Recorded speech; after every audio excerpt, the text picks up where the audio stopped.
Hello and welcome back to Channeled Wednesday. I've been steaming my hair and rehydrating, and I'm feeling really good here in the sunset sunshine. And I just wanted to come on and share with you guys this week's topic, which is interoception. Now, you probably already know what interoception is, but you just didn't have a word for it. So interoception is actually our ability to turn inward and listen to the messages and signals and cues that our body is giving us. And these messages, they travel along this extensive network of neurons and axons and nerves, neural pathways, right?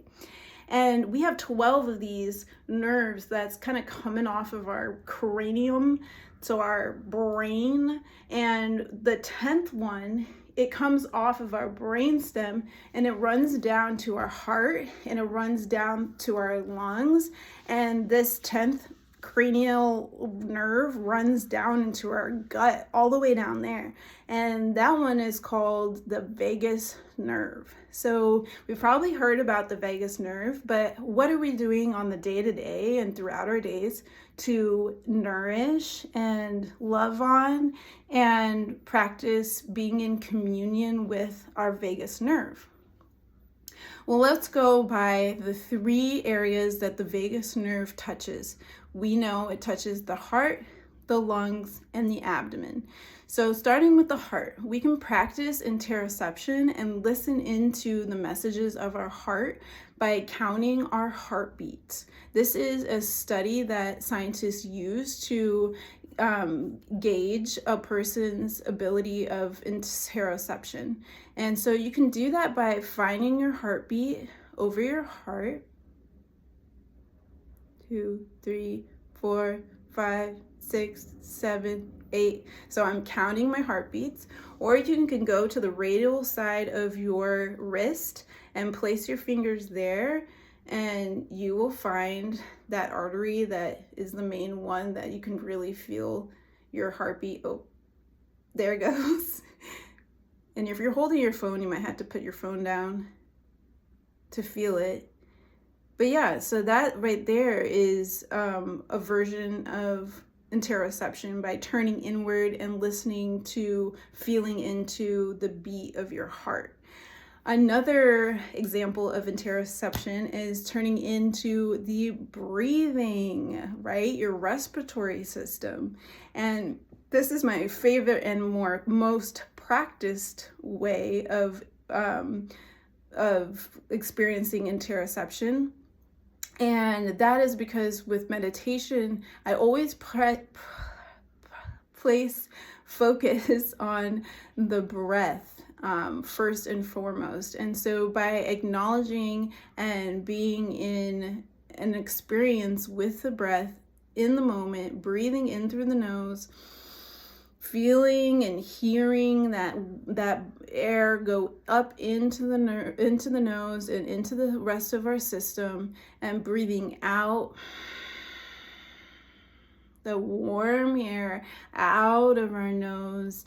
It's just that physical tactile sensation of in and the out, and getting to know that and be friends with that movement of energy is such a great practice of interoception. And that's why whenever I teach meditation, I always emphasize the need to feel and hear your breath going in and out. So if you're wondering, how do I get even started with meditation? Start with the interoception of breath and really being able to feel and hear the breath passing in and out of the body.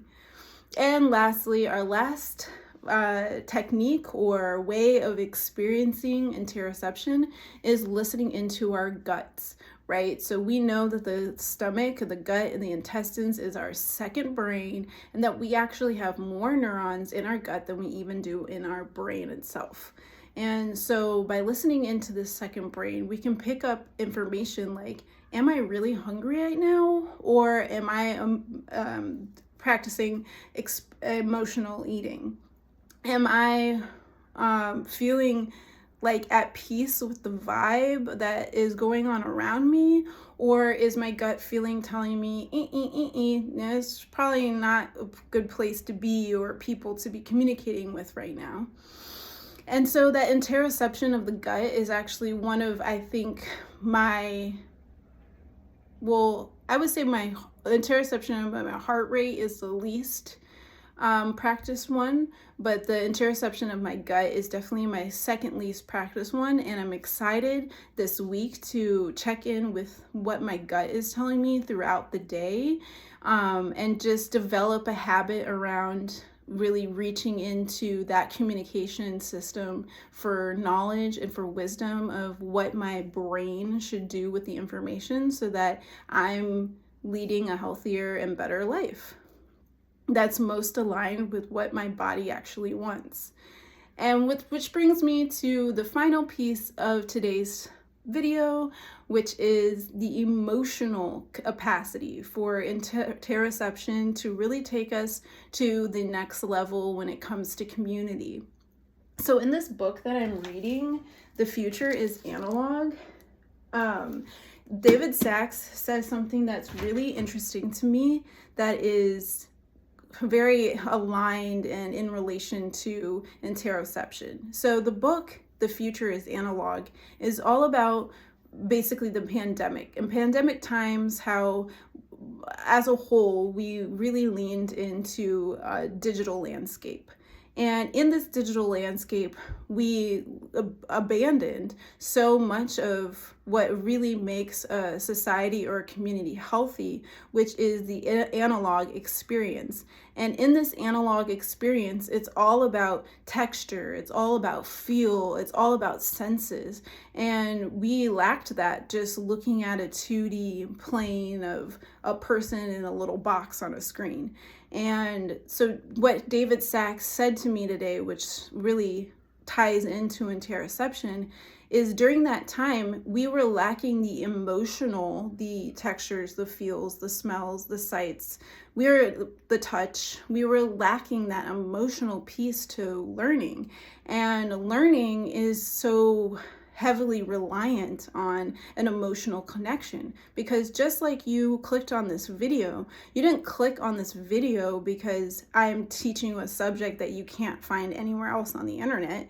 You clicked on this video because in some shape or form, you and I have established an emotional bond.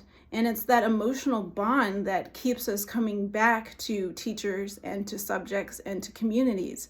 And so it's so important to have that emotional bond, and which kind of piggybacks on interoception's role in empathy. When we are listening into our own body's messages and cues, we are becoming a better interpreter basically of these messages and signals, and we are a better interpreter of other people's messages and signals, which is at the end of the day empathy. When I see somebody that's not doing well and I feel for them and I'm moved to want to do something to help them, that is a very complex and rich part of being alive and the experience of interoception, which only elevates and heightens our whole experience here on planet Earth when I am feeling empathy for another who can feel empathy for another, and using this emotional intelligence and the internal landscape, we can build a better external world. So I hope that all of this lands. If you have any questions or comments as it relates to interoception, definitely drop them down below in the comments. And I am so excited to keep doing Video Wednesdays with you. Thank you for showing up and learning a new or maybe refreshing a piece of information for the health of your body and brain. And I will see you next week. Keep being amazing.